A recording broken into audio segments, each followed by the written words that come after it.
We had a huge fight before the show. I sat on Jake's chest, just dropped bows into his face. Yeah.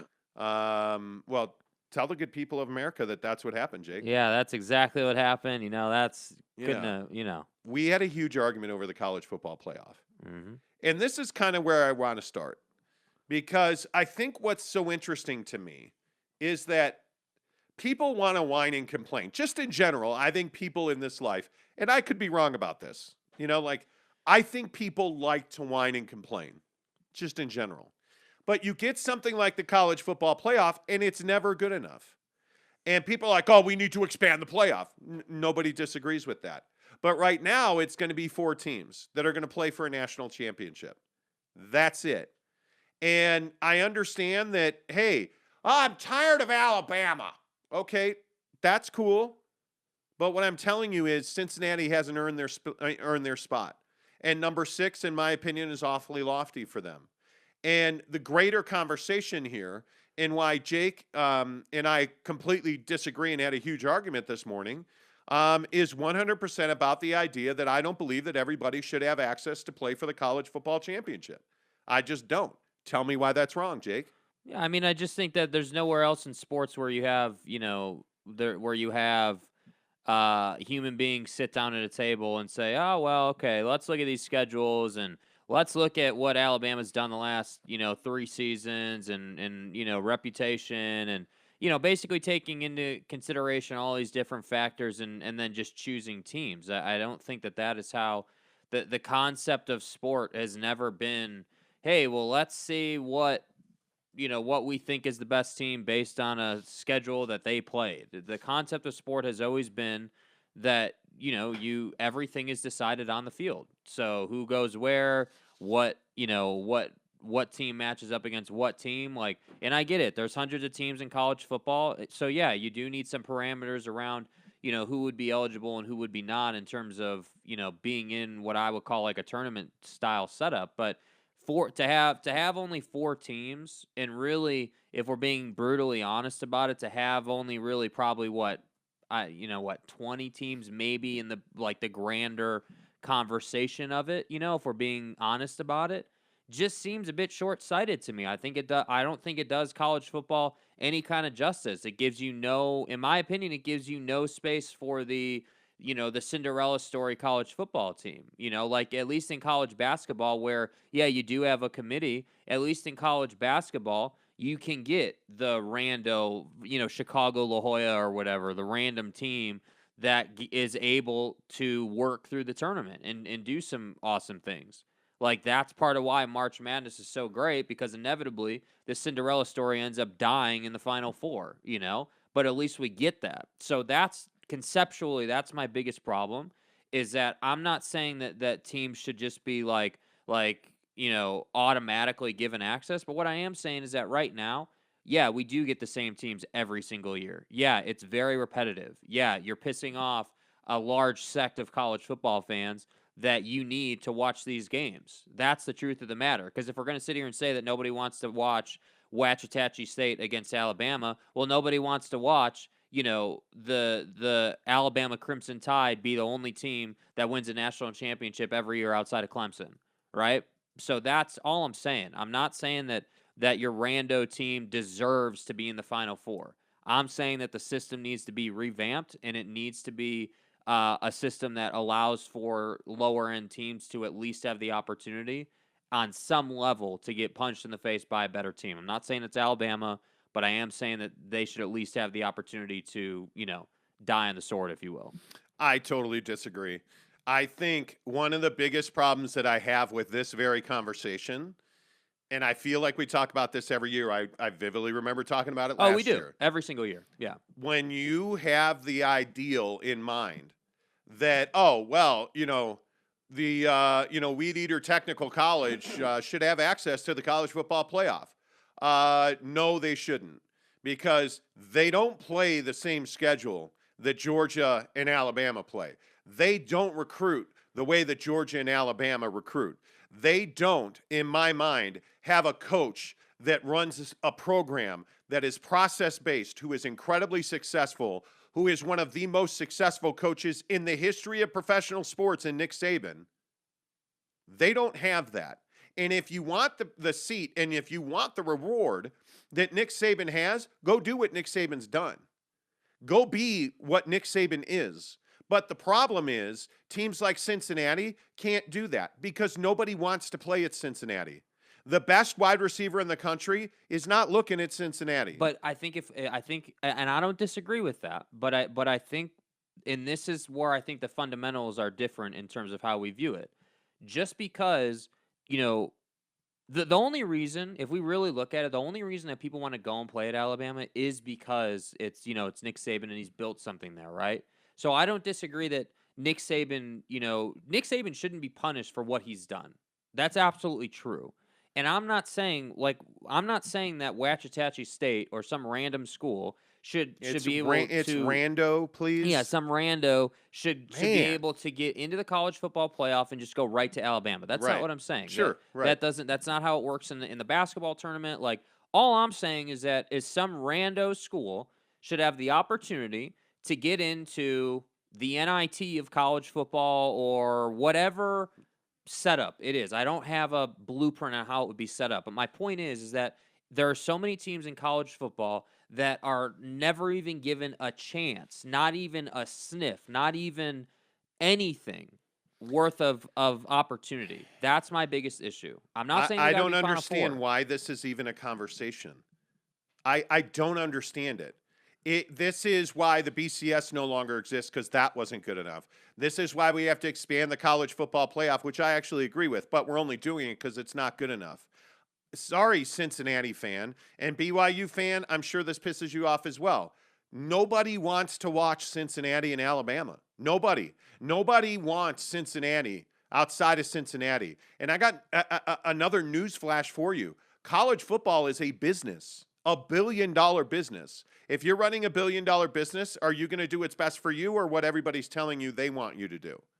You're going to do what's best for you. Alabama and Georgia is what's best for you. And by the way, Georgia and Alabama are the two best teams in the country, and that is not in dispute. So do you have a problem with the idea that right here today,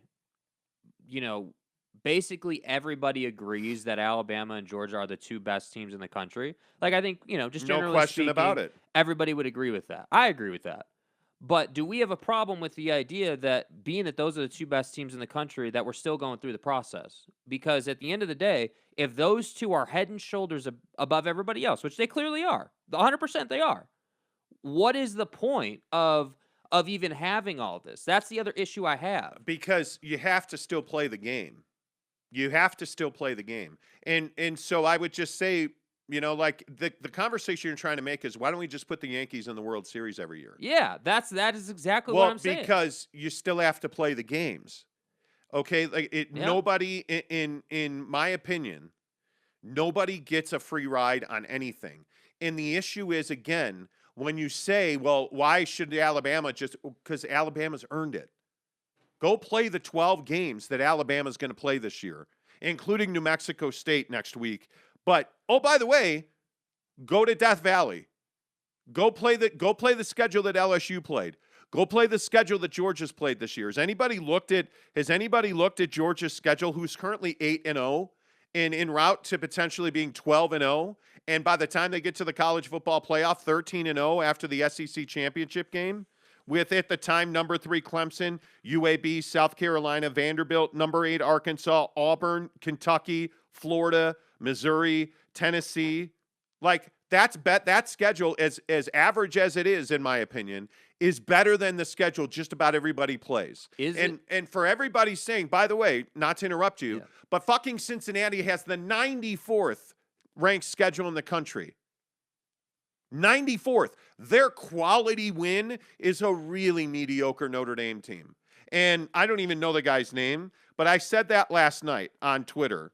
And, Home Slice from KSL Sports is like, Buddy from KSL Sports, excuse me, you're exactly right. He is Buddy. It's like, oh yeah, just average Notre Dame. I got news for you. Notre Dame is average, Sean Walker from KSL Sports. I said that Cincinnati's win over Notre Dame is an average Notre Dame team. LOL, Monty thinks the committee's 10th best team in the country is an average Notre Dame team. Okay, well, Notre Dame is 74th in total offense, 76th in total defense, 55th in red zone defense, 73rd is their quarterback's ranked 73rd in the country. Get your facts straight. And, oh, by the way, they don't have a notable skill position player because Brian Kelly can't recruit. So go ahead and explain to me, and if you want to bitch about auto bids, Notre Dame's the auto bid you should be upset about, because Notre Dame is an average football team who, in my opinion, is not a top 15 team in the country. They're average. They're only in the 10th ranked college football playoff team because they happen to have golden helmets and they've always been in the college football playoff. Go back to when Alabama road graded Notre Dame several years ago in the playoff. It wasn't close. Anyway. Yeah, next question. And I'm a Notre Dame fan. You want to complain about a team being auto-bidded? It's Notre Dame. But please do not sit here and try to explain to me that Cincinnati has earned their way into the conversation. They have not.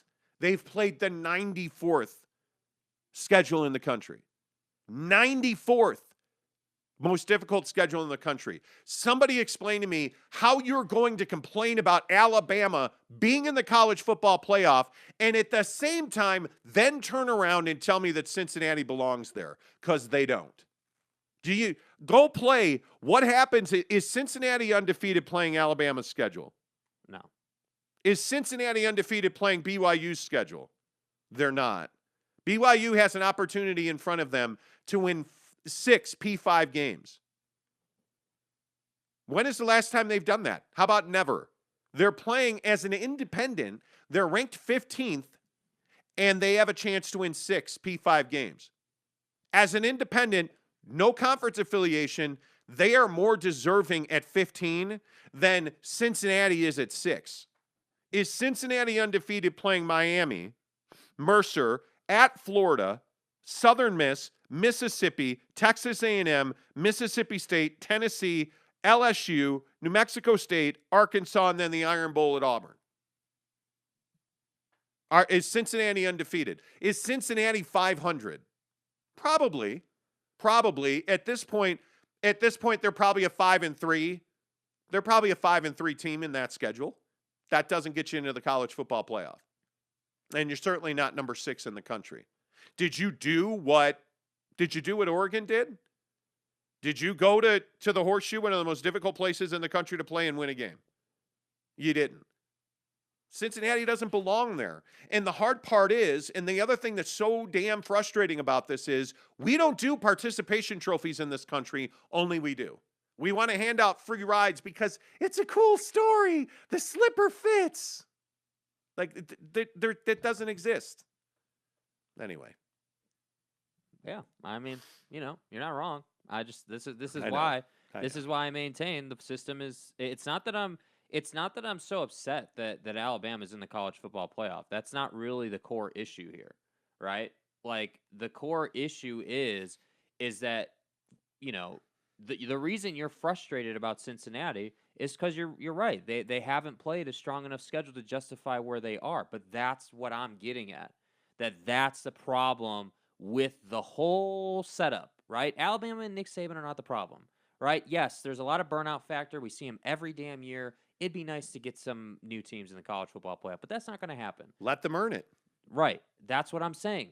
Create a system outside of, hey, play a better schedule. Cool. It's not as easy as they just get to pick the teams. It's not like they're picking, from a handbasket and they can pick. BYU did. Yeah, BYU's an independent though. So become independent.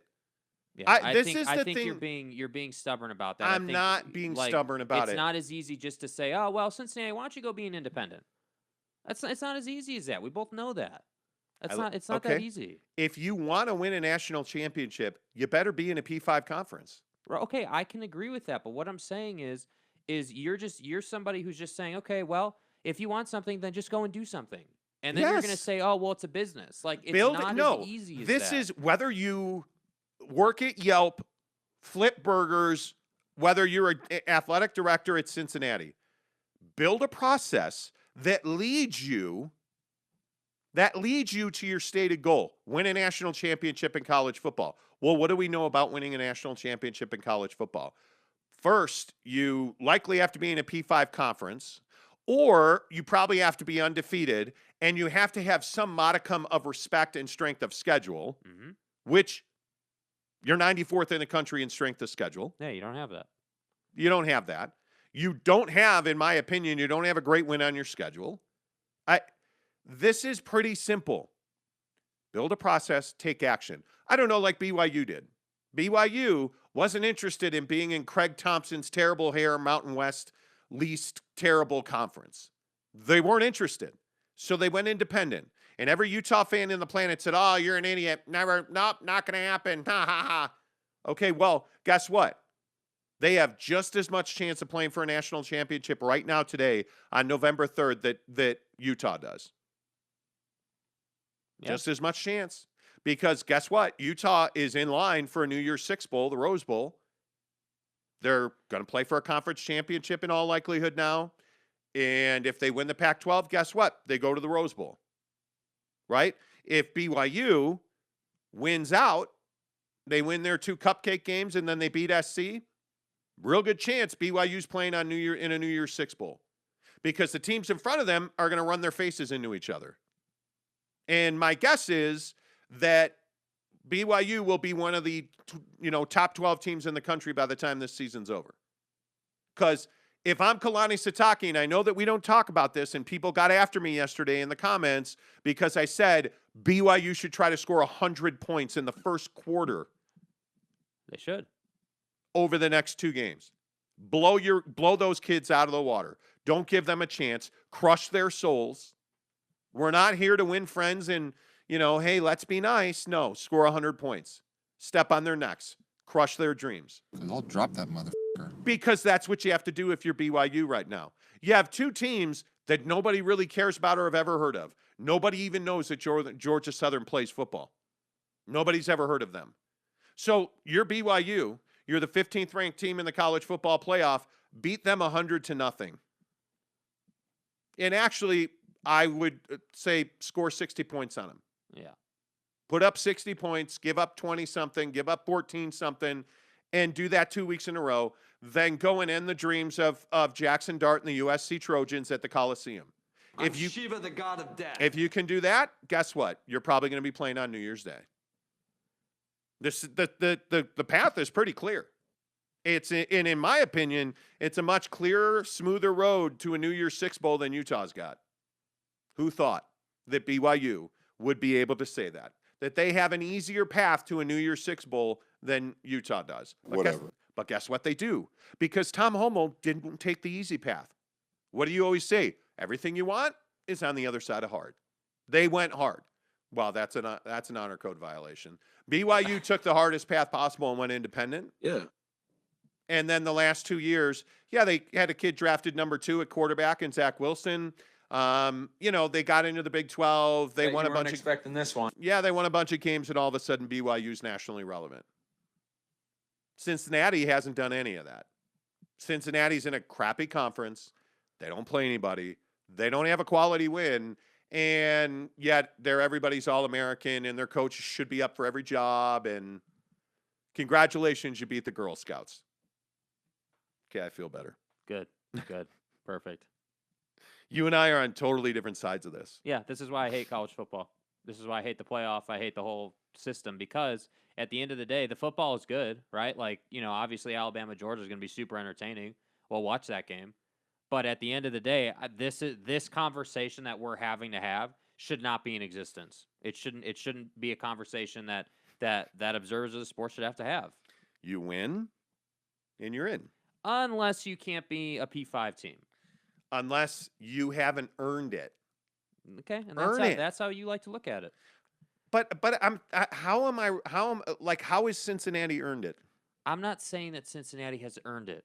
How has Notre Dame earned it? I'm saying that the issue I have is that unless you're in a P5 conference, you don't have a chance at this thing. Unless like BYU has to schedule out of their mind, and then they have to run the table on that schedule. I'm saying the difference between that and what takes place in college basketball is that in college basketball, you actually have opportunity no matter who you are. Look at Michigan State. Yeah. And actually, you don't have opportunity no matter who you are. But anyway, look at Michigan State. Nobody cares about Michigan State football. Best player in the history of Michigan State football is your mom. I don't know either. Nobody knows. Nobody cares. Nobody wants to know. Ain't nobody going to Wikipedia to look it up because it's Michigan State, right? But Michigan State plays in the Big Ten, and Michigan State is undefeated. And Michigan State has beaten a ranked Miami team, and now they just beat a number 6 Michigan team. And Michigan State's earned their way into this ranking. And some people, by the way, some people are upset they're not ranked higher. And if I'm Michigan State, I might be upset by that. But all you have to do now is go to Purdue, beat Maryland, go to the shoe, and then beat Penn State. Cake, right? If they wind up undefeated, they will have earned their spot. They will play for a Big Ten championship. They will have earned their spot. They're more deserving than Ohio State, who couldn't win at home against Oregon. Michigan State belongs in their ranking, right? Minnesota, who's winning the West right now, doesn't belong in the college football playoff. Yeah. Why? Because they've lost twice. In this day and age of college football, what if Alabama loses at home to LSU? They won't. But what if Alabama loses at home to LSU? I'm not trying to be obtuse. I genuinely think there is still a chance that they would be around. Not a 2-loss team. Not a 2-loss Alabama. Because there's already questions about Alabama. They'd be a 2-loss team, and I think they'd be out. I'm not saying you're wrong. I'm just not entirely confident in that. I can't definitively say that would be the case. Okay. I mean, honestly, a 2-loss Alabama team. You just got done talking about how this is a business. So you're really telling me it's good for the business if Alabama's not in the Final Four? It is, because that probably means that Oklahoma is there, because Oklahoma's 9-0, even through a quarterback change. Oklahoma's 9-0. If you look at, Wake Forest is 8-0. Wake Forest is another example. Nobody wants to watch Wake Forest. Right, but they have a process in place because they're in a P5. Yeah. They're 8-0 in a P5 conference. That's all you have to say. They're 8-0 in a P5 conference. What's Cincinnati? Yeah. Cincinnati. I'm not a Cincinnati fan. I'm not. But Cincinnati's Cincinnati is your, they're your goat here, because you're riding that goat, because they're the exact example of what you're trying to promote in college football, which is a team who has no claim and has not earned a thing. I don't know how we're on different pages. What I'm saying. I'm saying that I just simply want teams to have the opportunity to go and lose. That's all I want. That's it. Go and get your face pumped in. That way you can't say that, the committee just kept us from being there. Well, we'll just leave it right there then, because that's not what you're saying. What you're saying is everybody should have the opportunity. And what I'm saying is everybody should have to earn the opportunity. And I'm tired. This is the whole, shaming the rich in this country. I'm tired of Jeff Bezos being a villain. I'm tired of Elon being a villain. You earned it. I'm tired of Nick Saban being a villain because he's a better football coach than your coach. Hey, Nick Saban wants to coach BYU. All right, here, let me help you pack that desk, Kalani, because I'm taking Nick Saban to coach BYU. Right now, today. Utah, Notre Dame. My college football team is Notre Dame. Brian Kelly can hit the road tomorrow. I'd rather have Jake coach Notre Dame than Brian Kelly, because at least then when we suck, I can blame Jake, because nobody will blame Brian Kelly. Mm-hmm. But I'll take Nick Saban. I'll take Kirby Smart. I will. I'm just telling you, earn it. That's all I'm saying. If Cincinnati wants to, we deserve it, you don't. I don't think they deserve it either. That's they don't. But they should have the opportunity. Right. No, they shouldn't. Earn it. Okay. If you don't deserve the opportunity, why do we give participation trophies? It's not a participation trophy. College football is the only freaking sport in the damn world, right, where it's not decided on the field. It's not. It's not decided on the field at all. It's freaking how many ever human beings sitting down and saying, well, it's Nick Saban in Alabama. Number one, it's football. You can't play the number of games you play in basketball or baseball You can't do it. Well, you could do it if you actually gave access to more teams than 4. How are you going to play more games than they play already? By opening the funnel. No, it's not physically possible. Okay. What are you going to play? 24 weeks? No. They that's play. not what I'm they saying. they play right now. If you think about it, what do they play? 15 games. You play 12 in the regular season. 13 is your conference championship. Your bowl game is 14. Then 2 playoff games. 16 games for college football. You want to play 18, 19, 20 games a year? You can't. It's football, man. And by the way, at some point you have to have an off season, because if you're playing 19 There's no games a off-season year in football. right, but you can't play games every week for 52 weeks. No, of course not. At some point, you have to put a cap on it and say, hey, it's football, which hurts, and injuries are more prevalent, and concussions. And by the way, most of these kids are never going to get a paycheck to play football. Yeah. You can't do it in college. You cannot do it in college. And football's